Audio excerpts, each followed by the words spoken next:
तो स्टूडेंट्स, आज जो है अपन एक सेल का बेसिक इंट्रोडक्शन देखने जा रहे हैं। तो आज का जो अपना टॉपिक है वो है सेल। तो सेल जो है किसी भी लिविंग ऑर्गेनिज्म की एक बेसिक यूनिट होती है। इस अर्थ के ऊपर बहुत सारे लिविंग ऑर्गेनिज्म पाए जाते हैं और प्रत्येक लिविंग ऑर्गेनिज्म की जो बेसिक यूनिट होती है उसे अपन क्या कहते हैं, सेल। यानी कि सेल जो है वो एक ऑर्गेनिज्म का निर्माण कर देती है। तो कैसे एक ऑर्गेनिज्म एक सेल से बन जाता है वो अपन देखने जा रहे हैं। तो सेल क्या है, बेसिक यूनिट। इसको अपन बेसिक फंडामेंटल यूनिट भी कहते हैं। देखिए अब सेल को क्या कहते हैं, basic fundamental unit. Basic fundamental unit. तो सबसे पहले अपन ये देखते हैं कि सेल को बेसिक फंडामेंटल यूनिट क्यों कहते हैं, कैसे एक सेल से एक ऑर्गेनिज्म बन जाता है। तो सेल क्या करता है, ये सेल है। सेल क्या करता है, अपना एक ग्रुप बनाता है। उस ग्रुप को क्या कहते हैं, टिश्यू। टिश्यू देखो, ये एक सेल है, सिंगल सेल है। इस सेल ने क्या किया, ग्रुप बनाया। सेल ने क्या करा, ग्रुप बनाया। इस ग्रुप को क्या बोल देंगे, टिश्यू। अब आगे क्या होगा, इन टिश्यूज़ का जो ग्रुप है वो बनेगा और उस ग्रुप का नाम देंगे अपन ऑर्गन। अब आगे क्या होगा, ऑर्गन्स का ग्रुप बनेगा और ऑर्गन्स का ग्रुप मिलकर क्या बना लेगा, एक सिस्टम बना लेगा। जैसे अपनी बॉडी में एक सिस्टम है, डाइजेस्टिव सिस्टम। बहुत सारे सिस्टम है, मैं डाइजेस्टिव सिस्टम की बात कर रहा हूँ। तो डाइजेस्टिव सिस्टम जो है बहुत सारे ऑर्गन से मिलकर बना। जैसे माउथ के अंदर बक्कल कैविटी, बक्कल कैविटी के अंदर जाओगे तो एलिमेंट्री कैनाल, फिर स्टोमक से इंटेस्टाइन। तो ये सब क्या है, ऑर्गन्स है। इन ऑर्गन्स ने मिलकर क्या बनाया, एक सिस्टम। कौन सा सिस्टम, डाइजेस्टिव सिस्टम। ऐसे ही अपनी बॉडी के अंदर बहुत सारे सिस्टम है, जैसे सर्कुलेटरी सिस्टम हो गया, एक्सक्रीटरी सिस्टम हो गया, डाइजेस्टिव सिस्टम हो गया। तो ये सब सिस्टम मिलकर क्या बना लेते हैं, एक कंप्लीट ऑर्गेनिज्म बना लेते हैं। एक कंप्लीट ऑर्गेनिज्म बना लेते हैं। तो इस ऑर्गेनिज्म की जो शुरुआत हुई है वो एक सेल से हुई है। इसलिए सेल को क्या बोलते हैं, बेसिक फंडामेंटल यूनिट बोलते हैं। इसके बाद में आप एक डेफिनेशन और पढ़ते हैं। सेल को जो है स्ट्रक्चरल एंड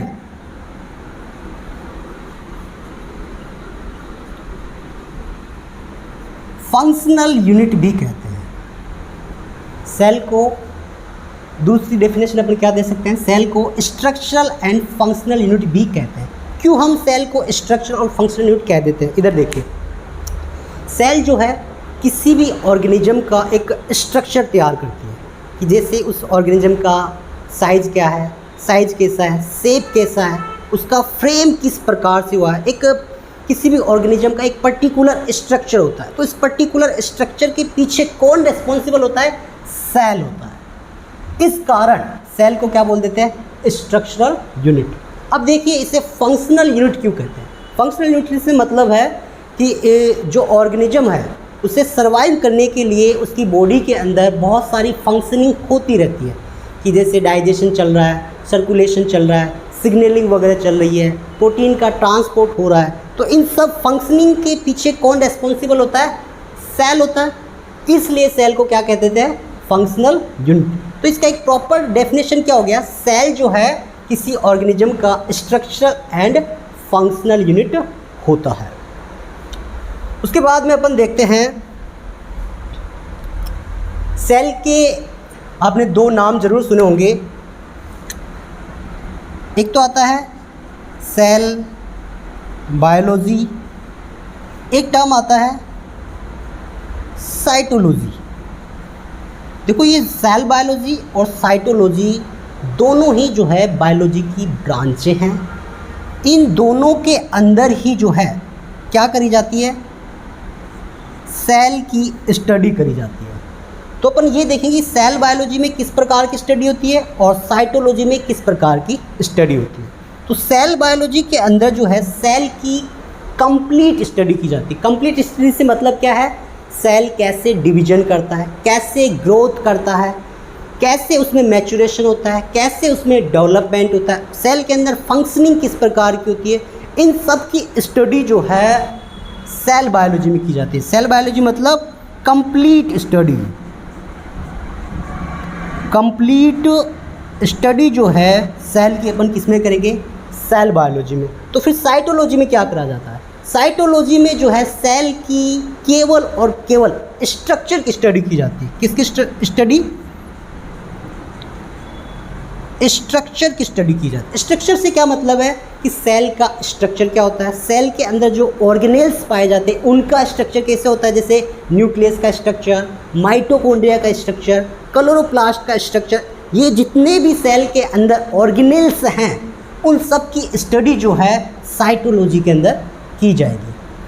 उसके बाद में दोस्तों दो साइंटिस्ट आते हैं, आपने उनका ज़रूर नाम सुना होगा। एक है रॉबर्ट हुक, रॉबर्ट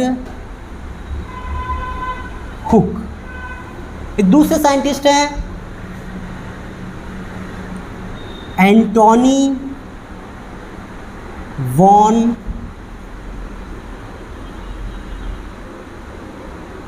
ल्यूवेनहॉक। दो साइंटिस्ट हैं Robert Hooke and Antony von Leeuwenhoek.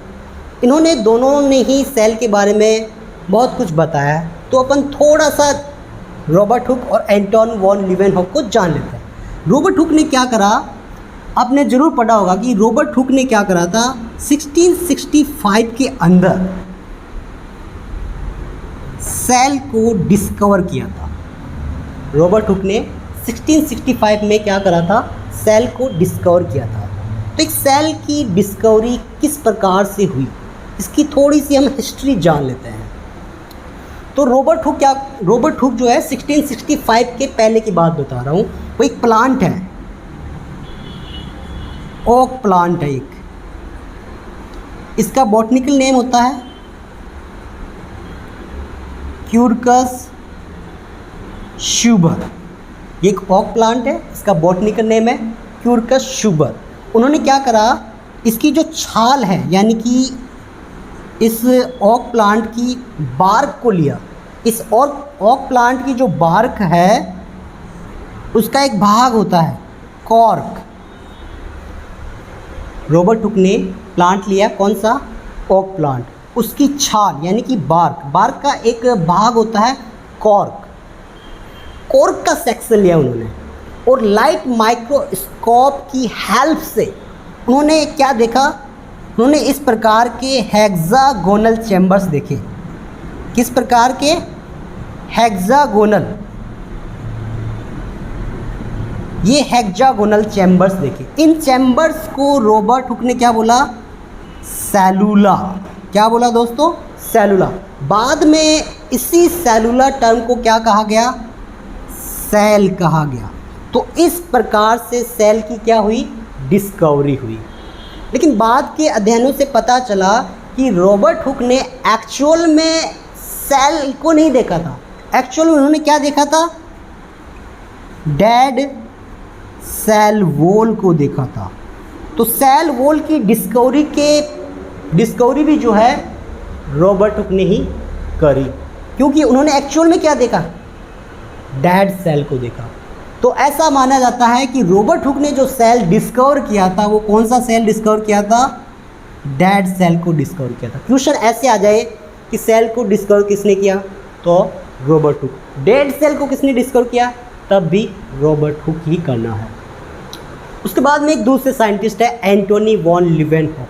इसकी थोड़ी सी हम हिस्ट्री जान लेते हैं, इसमें आपको ज़्यादा याद नहीं रखना है। यहाँ बात है 1674 की।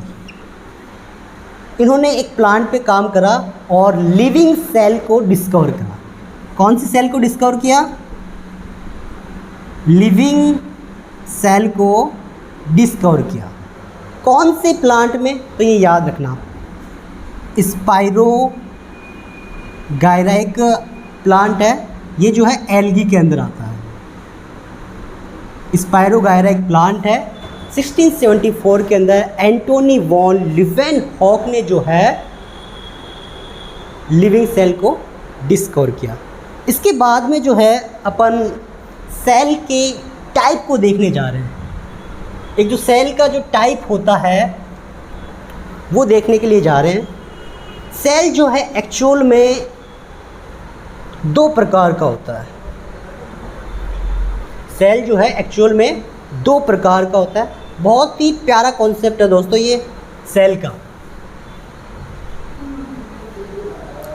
सेल जो है दो प्रकार का होता है। सेल जो है दो प्रकार का है। एक तो होता है प्रोकैरियोटिक, प्रोकैरियोटिक। दूसरा होता है यूकैरियोटिक। ये जो मैं प्रकार बताने जा रहा हूँ, ये जो मैं प्रकार बता रहा हूँ आपको न्यूक्लियस के बेसिस के ऊपर। न्यूक्लियस के बेसिस पे सेल जो है दो प्रकार का है, प्रोकैरियोटिक और दूसरा है यूकैरियोटिक। अब देखो ये बहुत ही आसान भाषा में इसको समझने की कोशिश करते हैं। देखो प्रो का मतलब होता है प्रीमिटिव। प्रो का मतलब क्या होता है? प्रीमिटिव। प्रीमिटिव का ऐसे मतलब है, आप ऐसे समझ लीजिए, प्रीमिटिव का मतलब यहाँ पे है poorly develop. Poorly develop. Pro का मतलब प्रीमिटिव। प्रीमिटिव का यहाँ पे क्या मतलब है? Poorly develop. और कैरियो का मतलब जो होता है वो होता है न्यूक्लियस। यानी कि जो प्रोकैरियोटिक जो सेल होता है उसका जो न्यूक्लियस होता है वो पुअरली डेवलप होता है। बहुत ही इंपॉर्टेंट चीज़। इधर देखिए, इधर है यू। यू का मतलब होता है वेल। क्या होता है दोस्तों?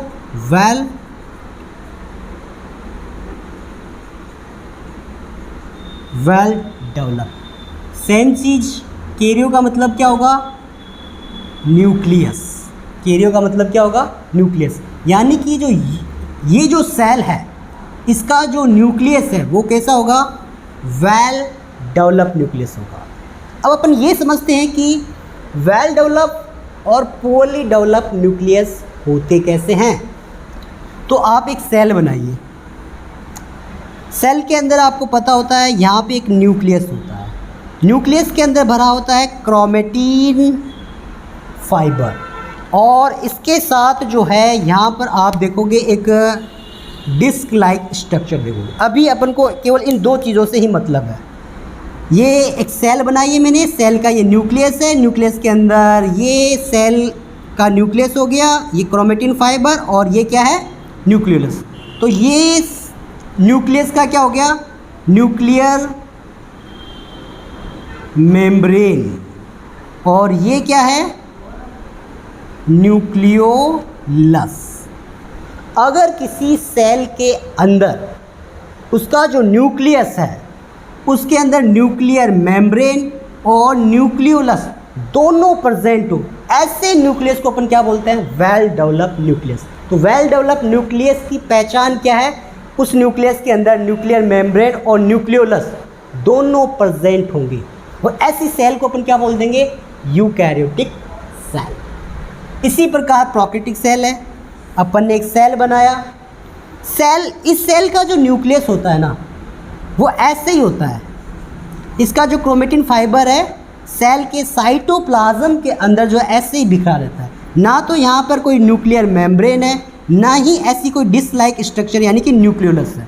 यानी कि बोथ आर एब्सेंट, और बोथ आर एब्सेंट है। ऐसे न्यूक्लियस को क्या बोलते हैं? Poorly develop. ऐसे न्यूक्लियस के लिए एक टर्म और आता है। ऐसे न्यूक्लियस को क्या बोलते हैं? न्यूक्लियोइड। क्या बोलते हैं? न्यूक्लियोइड। ओइड का मतलब होता है के जैसा, न्यूक्लियो का मतलब न्यूक्लियस, तो न्यूक्लियस के जैसा। तो प्रोकैरियोटिक के अंदर जो है न्यूक्लियस की जैसी कोई स्ट्रक्चर पाई जाती है। ये न्यूक्लियस नहीं है, न्यूक्लियस की जैसी कोई स्ट्रक्चर है, इसको क्या बोलेंगे? न्यूक्लियोइड। और जिसमें न्यूक्लियोइड यानी कि पुअरली डेवलप न्यूक्लियस पाया जाता है, ऐसी सेल को क्या बोल देंगे? प्रोकैरियोटिक। तो ये सेल हो गई प्रोकैरियोटिक और ये वाली सेल हो गई यूकैरियोटिक। तो दोस्तों आज की वीडियो को मैं यहीं पे समाप्त करता हूँ। इस वीडियो के अंदर मैंने आपको सेल का बेसिक इंट्रोडक्शन बता दिया है। आगे की क्लासों के अंदर जो है हम सेल को डिटेल से जानने की कोशिश करेंगे। Thank you for watching.